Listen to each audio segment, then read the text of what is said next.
એક વાત ખાસ યાદ રાખજો, કોઈ પર આંધળો વિશ્વાસ ક્યારેય કરવો નહીં.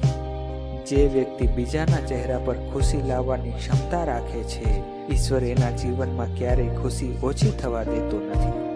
જ્યારે આપણે ખોટા હોઈએ ત્યારે સમાધાન કરીએ છીએ, જ્યારે અન્ય લોકો ખોટા હોય ત્યારે ન્યાય માંગીએ છીએ.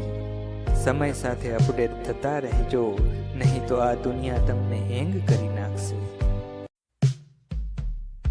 મોડું સમજાયેલું સત્ય તાળું તોડ્યા પછી મળેલી ચાવી સમાન હોય છે. જીવનમાં માત્ર એનું જ આકર્ષણ સચવાઈ રહે છે જેનું રહસ્ય ખુલતું નથી. પાણી મર્યાદા તોડે તો વિનાશ થાય, પરંતુ વાણી મર્યાદા તોડે તો સર્વનાશ થાય. ભાઈ ભાઈબંધ અને પડોશીની પ્રગતિ પર ક્યારે ઈર્ષા ના કરવી, કારણ કે દુઃખના સમયે પહેલા એ જ આવીને ઊભા રહે છે. જો તમારે એ જોઈએ છે જે તમારી પાસે ક્યારેય નહોતું, તો તમારે એ કરવું પડશે જે તમે ક્યારેય કર્યું નહોતું. તમારા નસીબનું તમને આપી જ દે છે.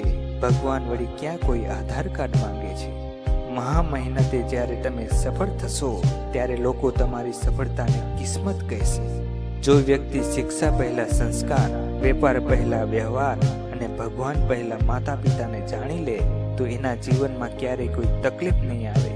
કપડાં સારા હશે તો માણસો લાઈક કરશે, પણ વ્યક્તિત્વ સારું હશે તો માણસ ફોલો પણ કરશે. સારા પુસ્તકો અને સાચા લોકોને દરેક માણસ સમજી નથી શકતો.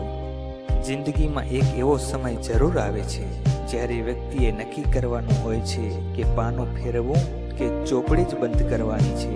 આ સમયે વિરોધપૂર્ણ લીધેલા નિર્ણયો પર જિંદગીની આગલી સફરનો આધાર હોય છે.